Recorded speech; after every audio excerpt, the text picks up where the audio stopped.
Well, I'm out in the wood shop here in Southern Ohio, and it was negative 10 degrees this morning, and it's still like 0 out here today. So thought I'd do just a quick video. Someone asked me to do an how-to video on using a detail spindle gouge.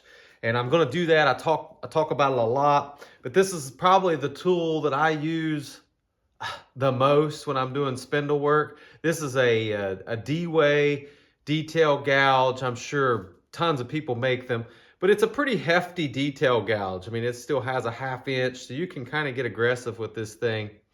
I sharpen this exactly like I do my bowl gouges, same exact setup with the Versatility jig, so I just make it simple. I don't know if that's right or not, but I make a lot of things with this and it works for me. This gouge is about half used, so I've been sharpening it a lot. I'm gonna show this how to use it on the lathe. I also have a smaller one. This is a 3/8, and it's sharpened very similar. And then I just bought this gouge off of Cindy Drozda. I think both of these are Doug Thompson gouges. And it looks like all she's done is just ground off she calls this her finial gouge. She's just ground off this heel more.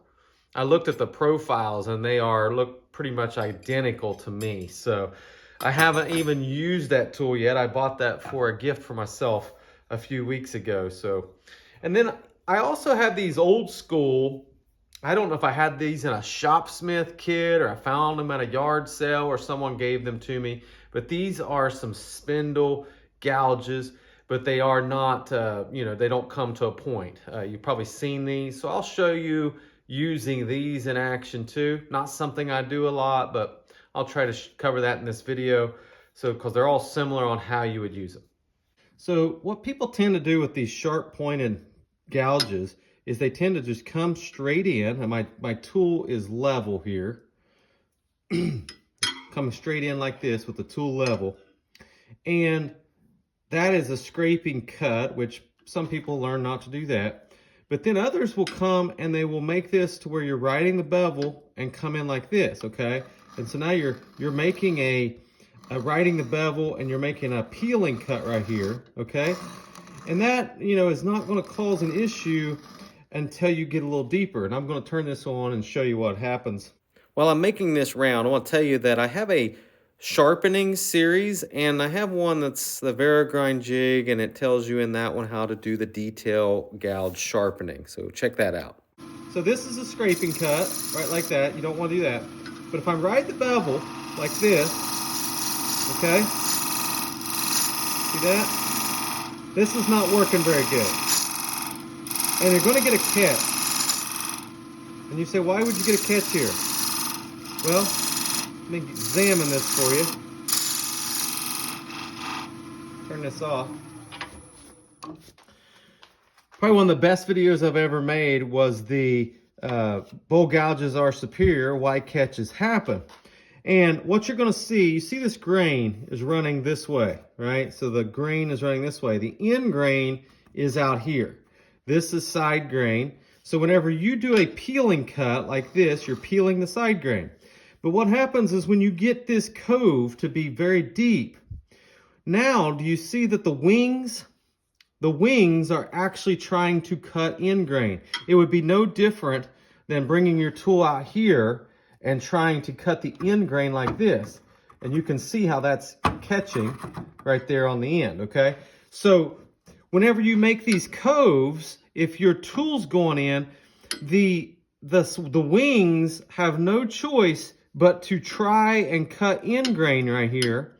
And that is always going to cause you issues. So you cannot do that. So if you want to make a cove, you have to come in on the one side to the low point and then come in on the other side to the low point. And whenever you're cutting, make sure you can see this. You want to be cutting, if I get on this side of it, you want to be cutting on this wing on the, make sure you can see it, not on the tip, but right on the other side of the tip. So whenever I'm going from right or from left to right, I want to be cutting on this wing right here. And whenever I'm cutting from right to left, I want to be cutting on this side, not on the tip, but right off. Now you can get the tip involved if you straighten the tool out. So let's just show a few of those. Okay, so here, I'm not on the tip. See where I'm at? I'm right off center of the tip, and then I'm riding on this bevel right back here. I'm riding on the bevel as a support, right like that. And then when you go into these coves, you don't really want to get into here. You don't really want to hit that. These will not catch as much as a bowl gouge. If you do that with a bowl gouge, you really will cause problems because the wings, just the angle of the cut. But here I am, right like this. This comes in this way. And then if we want to come the other way, we can come on that side, the left side of the tip. And you're riding that bevel. See that? I'm not cutting, I'm just riding that bevel right there. And then you can turn your handle to cut this in. You can roll it right like that. Okay? So now you can also come over here and really use the wing almost like a skew chisel. See how I'm riding that wing and that's coming in? I'm planing on this whole, I don't have it in the camera. I'm planing on this whole wing right here. Let's just try that again. So here I am. I'm making like a planing cut, just like you would do with a skew chisel. You can come in here, you can plane that like that. You can also come in and almost plane it like this. You can come in with the tip if you're sideways with the tools. If the tool's closed, what should I say? It's not, right now I've got the tool open at about 45 degrees. And if you close it to where it's like 90 degrees, then you can cut with the tip. But all you're doing is kind of a slicing cut. Let's just turn this off just so you can see the cuts and how smooth. So that is super, super smooth. Like there's no sanding at all needed right there. Same thing here. So that planing cut works really good. You just don't want to push too hard, ride the bevel too hard. So you can see, I want to make sure you can see this in the camera. That, if I'm cutting with the tip, I'm riding the bevel like that. And if I turn this sideways, it's the same thing as far as the bevel. Make sure you can see that. I'm planing like that. So this back side of this bevel is riding and planing there like that. Okay, so let's see. Let's try it again. So here, we're gonna try this. See that? Right on the left side, not on the very tip, but on the wing. So stay on the wing. If you stay on the wing, it's very easy to control. Now here, see how I'm getting too big of a grip?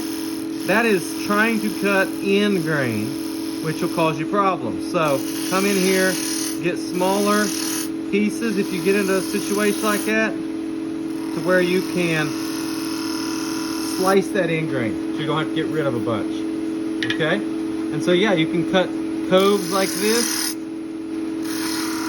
with the, not on the tip. The tendency is to cut with the tip, but you're actually right off of the tip. Hope that makes sense.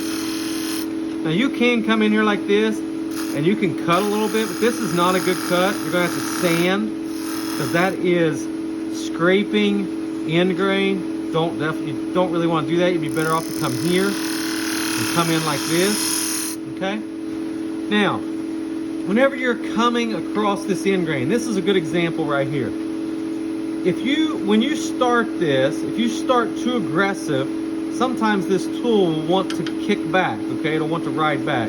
So I like to put my thumb. Make sure you can see this. You want to put your thumb as a stop back here. At least that's how I like to do it. Put a stop back here, and you want to cut slow until you can get that shelf. See that shelf established? Now that will allow you to ride the bevel there the rest of the way in and control it. Now that should be, even though, take a look at this real quick. Even though that's end grain, this is end grain right here. What I'm looking at right here is end grain. This is glass smooth, okay? Hopefully you can see that. That is glass smooth. and no need to sand that.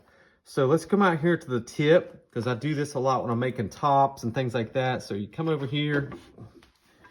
People say, well, how high does your tool rest need to be and stuff? I never pay attention to that too much. It's what I need to get the angles where I'm riding the bevel and making the cut, whatever the tool rest needs to be to make that happen correctly. So I don't know if I've got a whole lot of advice for you there. So I'm here. Sometimes I'll hold the tool like this. Sometimes I hold it like this. It's up to you.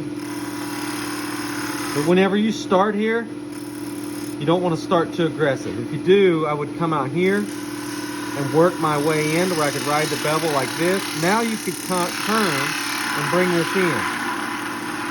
Okay? So this is all end grain, but I'm slicing that really nice. So you come in here, see how I'm cutting on the right side of the tip? You can close this if you want. The more you close it, the less aggressive you can be, because you got to get rid of all this waste. So the more you open it, the faster, the easier it'll cut, okay? So if you open it, it cuts easier. If you close it, it doesn't cut as easy, but you can make nice slicing cuts, okay? Right, like that.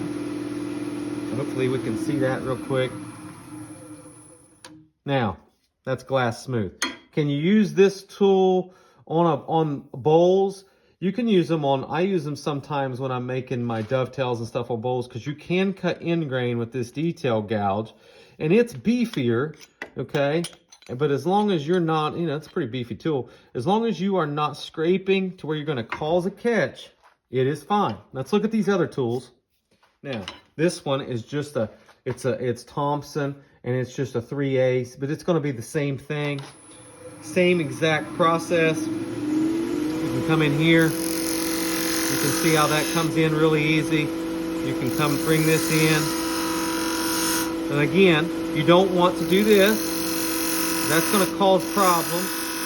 And it's not even tracking where I want it to be. So just don't do that. You want to roll these. Now if you need to go real steep here, you can. Like that, you can almost go vertical. So once you get this established, that shoulder, you can almost go vertical like that. Hoping you can see that in the camera, yes. Now here, if you want to get rid of a cove, you just got to work back and forth with this. Make sure you don't get this wing caught over there. So you can do that, and then you can come in here like this and roll this in. Okay? Okay, that makes sense. Now, so that's the same, pretty much the same exact tool, just a different brand. Now let's try this. I don't play with these too often. So these are those old spindle gouges. Let's see what they do. So if I do the same thing, you can plane these down like this. So it's not as detailed, but let's look at the finish. I have not practiced with this tool at all, so let's see. I got a little bit of tear out right there. Let's try that one more time and see if I get tear out with that again. Let's see if I get my tool rest here in a different spot, because that's cutting end grain. I'll turn the speed down so it's not as loud. That's cutting end grain. So let's see.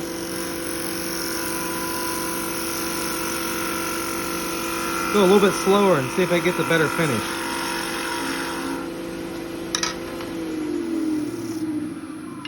So this is not a detail spindle gouge, but it's a spindle gouge. Yeah, that's much better. This does not need sanding at all. So I must have just went too fast or had a bad angle the first time I went down. So that works really good. And then I just have a different one. It's a bigger one, but we're gonna see. Now these, if I put these in here like this, that's gonna cause problems. See, it's already catching. It's already catching right there, okay? Because it's, even though this is bent, these wings are trying to cut the end grain right there and cut the end grain there, okay? This is end grain, this is end grain, this is end grain, right? All this is end grain, okay? So you've got to not cut end grain unless you are slicing it in that way. So we'll take this and see, can I do that? So you come in this way, And then this way, I can see why these are not as popular. Although that cuts really well. Yeah, see there, got a catch? And that's because I caught on that end grain. I had no support. Remember when I said to put the thumb there to support it? I got too aggressive. There it is, it's trying. It's trying to take off back towards the chuck right now. So, that is the end grain. I don't like this. It doesn't feel as comfortable to me. That's really trying to pull in. So I'm not feeling real confident with this tool. It's partly because I have never used it. But you could get comfortable with this tool. It's harder to, you almost need to close this more. It's harder to get it to make a slicing cut. Like that's working fine. But if can I get it on the bottom? I mean, it's just not as easy, I don't think. Yeah, I don't like this. That works. But I'll go back to my comfort tool here. For me to do that with this this gouge here, very easy. I mean, I can control this, make as fine a cuts as I want, or as aggressive a cuts as I want.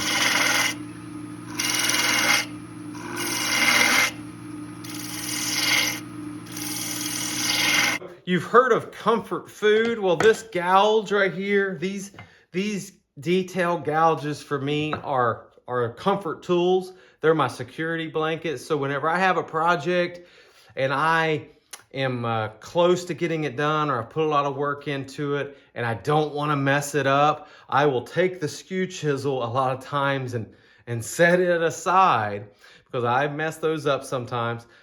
And I grab this detail gouge or this detail spindle gouge because I'm very secure with it, comfortable with it, that I am not going to mess up all that work that I put into it. I was not comfortable when I was using these gouges, especially when I got vertical, where I was trying to slice the end grain at a more, not just a horizontal peeling cut, but when I was actually trying to cut end grain. These tools really wanted to race back into that end grain and take off on me, so I did not feel real great. Now, could I practice with those and get to where I'm comfortable with them? Probably, but I don't think they're going to be as easy to control, just because there's not a small tip that makes it to where you're just not cutting as much material, is the way I look at it. Now, I talk about in this video, but I have another video that is probably the best instructional video that I've ever done. I don't think it's one of my more popular videos, but it's in my Wood Turning Fundamentals series, and it's called Bowl Gouges Are Superior, Why Catches Happen. And I talk at length and show you why catches happen, and I show you why bowl gouges are superior in that they can peel side grain and also slice end grain at the same time.